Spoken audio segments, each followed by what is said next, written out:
La guerre du Péloponnèse, c'est une sale affaire. On est en Antiquité, un conflit oppose Athènes et Sparte. Il dure une trentaine d'années environ, et s'il affaiblit les deux camps, il conduit à une défaite d'Athènes, ce qui met brutalement fin à son âge d'or. Les pertes humaines sont lourdes, l'économie et l'agriculture sont profondément affectées, le traumatisme touche à peu près l'ensemble de la population. Et je ne vous parle même pas de la peste qui a frappé Athènes et décimé sa population, ni des fréquents massacres de civils qui ont eu lieu pendant ces 30 ans. Tout cela n'est pas très joyeux, me direz-vous. Eh bien, parlons d'un texte qui l'est un peu plus. Notre auteur se nomme Aristophane. C'est un contemporain de la guerre du Péloponnèse, et laissez-moi vous dire qu'il n'approuve pas tout à fait. En fait, il est tellement opposé à la guerre qu'il a écrit 4 pièces de théâtre sur le sujet, dont celle dont on va parler aujourd'hui. Lysistrata, est notre héroïne. Son nom veut littéralement dire « celle qui défait les armées », ce pourquoi le traducteur l'a rebaptisée Démobilisette. Alors, pour savoir comment Démobilisette compte s'y prendre pour mettre fin à tout un tas de massacres inutiles,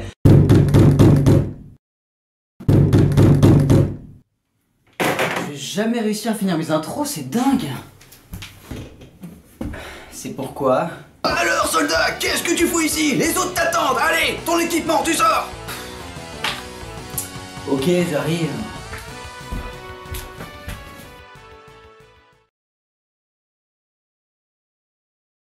Bah alors, il part comme ça, lui. Il laisse tout en plan. Ça va pas le faire. Faut bien que quelqu'un prenne sa place. Heureusement pour vous, j'ai lu le bouquin. Mettez-vous à l'aise, laissez-moi tout vous raconter.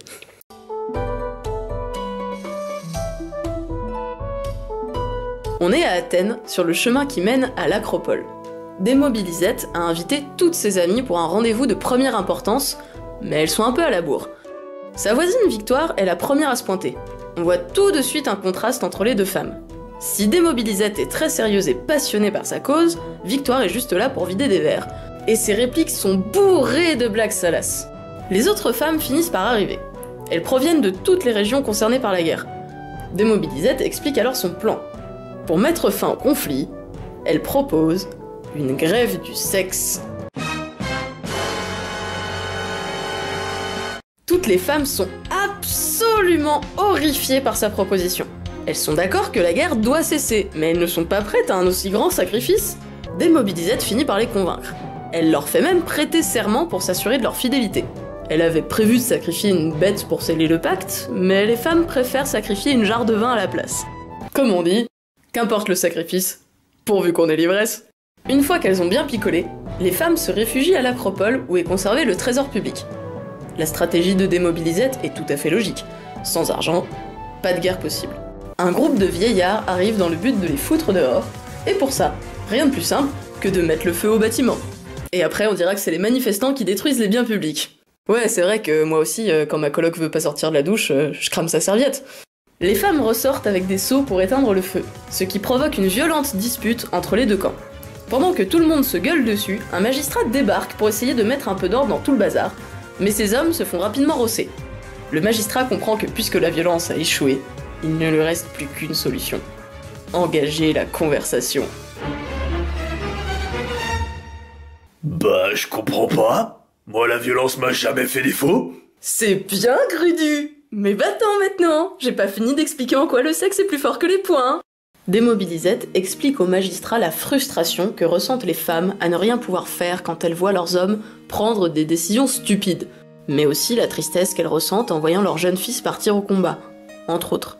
Elle et ses amis habillent le magistrat en femme, puis en macabée, et il finit par partir très frustré. Quelques temps plus tard, c'est un autre homme qui débarque sur la place. Il s'appelle Synésias, prénom qui a été traduit par Chaud-lapin. Boing! Une didascalie nous dit qu'il est, je cite, équipé d'un attribut viril postiche fort éloquent. Ce qui est probablement la façon la plus drôle de dire qu'il a la trique, mais pas que. Je voudrais pas me la jouer étudiante d'art du spé, mais dans l'Antiquité, le théâtre était une pratique religieuse dont les représentations étaient données lors des célébrations de Dionysos, nommées les Dionysies. Les festivités s'ouvraient par une procession pendant laquelle certains membres défilaient avec d'immenses phallus postiches accrochés à leur ceinture. Probablement ce que porte Chaud-lapin. Celui-ci se débrouille d'ailleurs pour faire descendre sa femme sur la place, espérant coucher avec elle. Elle prend son temps, s'amuse à le chauffer, lui fait miroiter tous les espoirs du monde, puis au moment où il pense enfin pouvoir être soulagé, elle l'abandonne. et s'enferment à nouveau dans l'acropole. Pendant qu'ils pleurnichent et se lamentent, les vieillards qui voulaient mettre le feu à l'acropole commencent à se réconcilier avec les femmes qui sont restées en bas.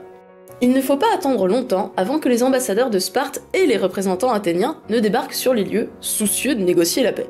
Ils ont d'ailleurs du mal à cacher leur érection, véritable raison de leur demande de négociation. Démobilisette leur fait un sermon de 349 mots, ce qui est presque cruel à ce stade. Les hommes disent oui à tout ce qu'elle propose, puis une grande fête est organisée pour célébrer la paix. Tout le monde danse, chante et s'amuse et... la pièce se finit comme ça. Quoi ? C'est tout ?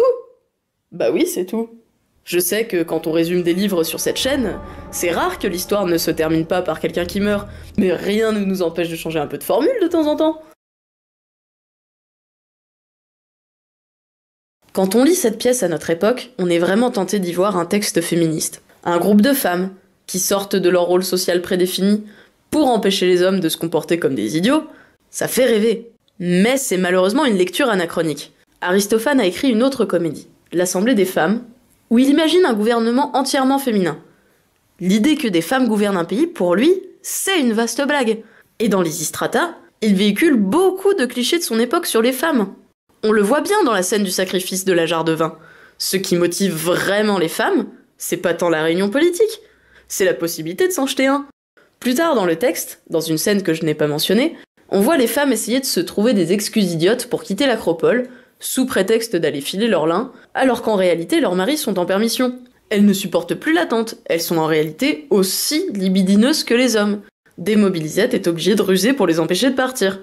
Après, l'avantage du théâtre, c'est qu'il est facile à revisiter. Si Aristophane n'a pas cherché à écrire une pièce féministe, il nous a donné assez d'éléments pour en faire une.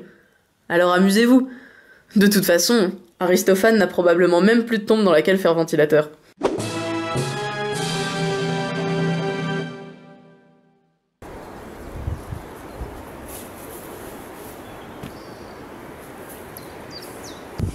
Je comprends pas, on devait pas faire la guerre? Pourquoi y a personne ici? Eh bien, la vérité, c'est que Sam m'a payé pour que je t'éloigne de chez toi. Elle voulait absolument raconter Lysistrata à ta place. Pardon? Fallait bien trouver quelque chose pour... Ah non, on m'a pas payé pour ça!